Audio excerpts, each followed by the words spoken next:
నా పేరు Muchchuvamma. Mega DSC 2025లోని స్కూల్ అసిస్టెంట్ తెలుగుగా సెలెక్ట్ అయ్యాను. డిఎస్సిలోని నన్నయ్య గురించి 2-3 క్వశ్చన్స్ వస్తున్నాయి. నన్నయ్య గురించి ఇంపార్టెంట్ క్వశ్చన్స్ చాలా మంది స్టూడెంట్స్ మిస్ అవుతున్నారు. ఎగ్జాక్ట్ పాయింట్స్ కూడా మిస్ అవుతున్నారు. నన్నయ్య గురించి ఈ వీడియో మొత్తం చూడడం వల్ల మీకు అర్థమవుతుంది. నన్నయ్య గురించి నోట్స్ తయారు చేసుకోండి. నన్నయ్య గురించి, నన్నయ్య 11వ శతాబ్దానికి చెందినవాడు. నన్నయ్య ఆదికవి. అర్వచనీ కాలంలో ఆదికవి అంటారు. నన్నయ్య బిరుదులు వాగులశాసనుడు, శబ్దశాసనుడు అని బిరుదులు ఉన్నాయి. నన్నయ్య రాజరాజ నరేంద్రుడు ఆస్థాన కవి. ఆస్థాన కవి. తెలుగు సాహిత్యంలో మొట్టమొదటి కవి నన్నయ్య. రాజరాజ నరేంద్రుడు ఆస్థాన కవిలో ఉండేవాడు కదా. తూర్పు చాళుక్య వంశానికి చెందినవాడు రాజరాజ నరేంద్రుడు. అయితే నన్నయ్యకు నారాయణ భట్టు సహాయం చేశాడనమాట. నన్నయ్య భట్టుకు నారాయణ భట్టు సహాయం చేశాడు. అయితే ఇందులో క్వశ్చన్స్ ఎగ్జామ్లో ఎలా అడుగుతారంటే క్వశ్చన్స్, నన్నయ్య ఆదికవి ఎవరు అంటే ఆన్సర్ ఏంటి? నన్నయ్య. ఎవరు ఆస్థానంలో నన్నయ్య ఉండేవాడు? రాజరాజ నరేంద్రుడు ఆస్థానంలో ఉండేవాడు. నన్నయ్య రాజరాజ నరేంద్రుడు ఆస్థాన కవి. అయితే రాజరాజ నరేంద్రుడు తూర్పు చాళుక్య వంశానికి చెందినవాడు. రాజరాజ నరేంద్రుడు మొదటి రాజధాని బెజవాడ, రెండవ రాజధాని రాజమహేంద్రవరం. ఇప్పుడు ప్రజెంటు రాజమండ్రి. మొదటి రాజధాని బెజవాడ, రెండవ రాజధాని రాజమహేంద్రవరము, ప్రజెంటు రాజమండ్రి. నన్నయ్య బిరుదులు ఆదికవి, అర్వచనీ కాలంలో వచ్చింది ఆదికవి అని నన్నయ్య బిరుదు అనమాట. వాగులశాసనుడు, శబ్దశాసనుడు అని బిరుదులు కూడా ఉన్నాయి. నన్నయ్య బిరుదులు ఏంటంటే ఆదికవి, వాగులశాసనుడు, శబ్దశాసనుడు. మహాభారతాన్ని సంస్కృతంలో రాసింది వేదవ్యాసుడు. సంస్కృతంలో ఎవరు రాశారు? వేదవ్యాసుడు రాశారు. అయితే మహాభారతానికి ఉన్న పేర్లు ఏంటంటే జయం, జయ సంహిత, పంచమ వేదము అనే పేర్లు ఉన్నాయన్నమాట. మహాభారతంలోని జయం, జయ సంహితం, పంచమ వేదం అనే పేర్లు. మహాభారతం సంస్కృతంలో వేదవ్యాసుడు రాశాడని చెప్పాం కదా. తెలుగులోనే 3 కవిత్రయం వారు తెలుగులో అనువాదం చేశారు మహాభారతాన్ని. ఎవరు? నన్నయ్య, తిక్కన, ఎర్రన. ముగ్గురును. నన్నయ్య, తిక్కన, ఎర్రన ఆంధ్ర మహాభారతాన్ని తెలుగులో అనువాదం చేశారు. 11వ శతాబ్దం నుంచి 13వ శతాబ్దం వరకు మహాభారతాన్ని రచించారు. మొత్తం 18 పర్వాలు. ఆంధ్ర మహాభారతం మొత్తం 18 పర్వాలు. 18 పర్వాలను అష్టాదశ పర్వాలు అని కూడా అంటారు. అయితే ఈ 18 పర్వాల్లోనే 2.5 పర్వాలు నన్నయ్య రాశారు. ఆది పర్వం, సభా పర్వం, అరణ్య పర్వంలో సగ భాగాన్ని రాశారు.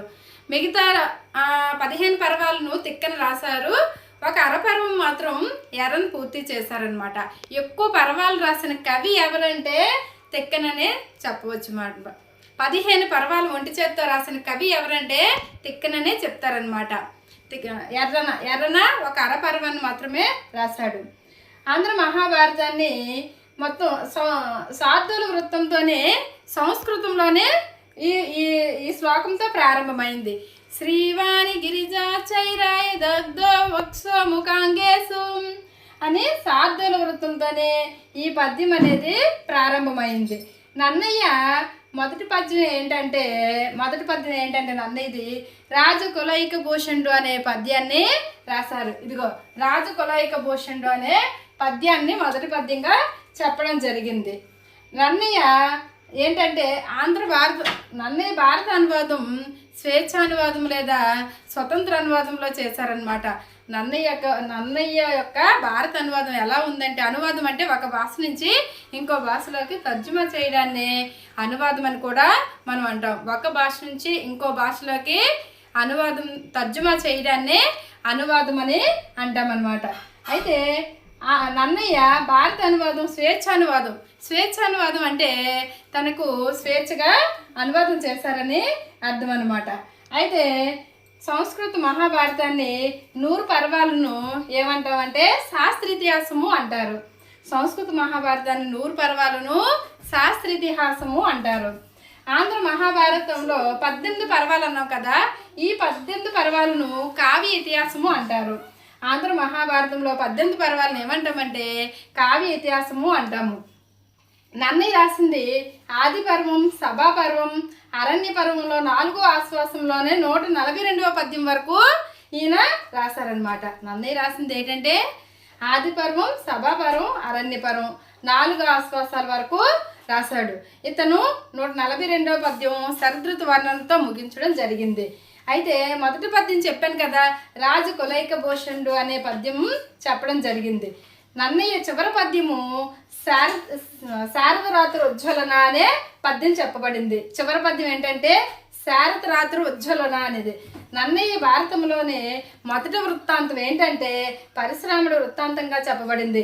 నన్నయ్య భారతంలోని మొదటి వృత్తాంతం ఏంటంటే పరశురాముడు వృత్తాంతము. నన్నయ్య భారతంలోని చివరి ఉపజ్ఞానం ఏదంటే అజగరోపాఖ్యానంగా చెప్పబడింది. నన్నయ్య భారతంలో చివరి ఉపజ్ఞానం ఏంటంటే అజగరోపాఖ్యానంగా చెప్పబడింది. నన్నయ్య కవితా రీతులు. నన్నయ్య యొక్క కవితా రీతులు: ప్రసన్న కథా కవితార్థ యూక్తి, ప్రసన్న కథా కవితార్థ యూక్తి. 2 అక్షర రమ్యత, అక్షర రమ్యత. 3 నానా రుచిరార్థ సూక్తి నిధత్వము, నానా రుచిరార్థ సూక్తి నిధత్వము. నన్నయ్య యొక్క కవితా రీతులు. ప్రసన్న కథా కవితార్థ యూక్తి అంటే ప్రసన్నమైన కథలతో ఉన్నదని అర్థము. ఉదాహరణకి గాంధార వివాహ కథ, యయాతి దేవయాని వృత్తాంతము, శకుంతలోపాఖ్యానం. ఏంటంటే గాంధారి వివాహ కథ, యయాతి దేవయాని వృత్తాంతము, శకుంతలోపాఖ్యానము దీనికి ఉదాహరణ. అక్షర రమ్యత, అక్షరాలు అంటే అక్షర రమ్యత అంటే అక్షరాలకు ఊరిపే రచన అని అర్థము. నానా రుచిరార్థ సూక్తి నిధత్వము ఉన్నాయి. ఏంటంటే అక్షర రమ్యతలో పద్యాలు చూసుకున్నట్టయితే చాలా పద్యాలు ఉన్నాయి. గతకాలము కంటే వచ్చే కాలమే మేలు, ఏనట సుతనట కుమారుడెక్కడ అంటూ పద్యాలను, నిండు మనంబు నవ్య నవనీత సమానము, ఇలా ఎన్నో పద్యాలు మనం చూడవచ్చు. గతకాలం కంటే వచ్చే కాలమే మేలనే నన్నయ్యదే. నానా రుచిరార్థ సూక్తి నిధత్వము. అయితే ఆంధ్ర శబ్ద చింతామణి, ఆంధ్ర శబ్ద చింతామణి నన్నయ్య రాసిన సంస్కృత వ్యాకరణ గ్రంథము. తెలుగులో వచ్చిన సంస్కృత వ్యాకరణ గ్రంథము ఆంధ్ర శబ్ద చింతామణి. ఆంధ్ర శబ్ద చింతామణిలో 258 సూత్రాలు ఉన్నాయి. అలాగే తెలుగులో మొదటి వ్యాకరణ గ్రంథము కేతన రాసిన ఆంధ్ర భాషా భూషణంగా చెప్పబడింది. కేతన రాసింది తెలుగులో మొదటి వ్యాకరణ గ్రంథము ఆంధ్ర భాషా భూషణం అన్నమాట. ఇది సంస్కృతంలోనే తెలుగులో వచ్చిన వ్యాకరణ గ్రంథం ఏంటంటే ఆంధ్ర శబ్ద చింతామణి. ఆంధ్ర శబ్ద చింతామణి 258 సూత్రాలు ఉన్నాయి. అందులో 5 పరిచ్ఛేదాలు చూస్తే సంజ్ఞ, సంధి, హజంత, హలంత, క్రియా పరిచ్ఛేదం అన్నమాట. సంజ్ఞ, అజంత, హలంత, క్రియ అనే 5 పరిచ్ఛేదాలు ఉన్నాయి.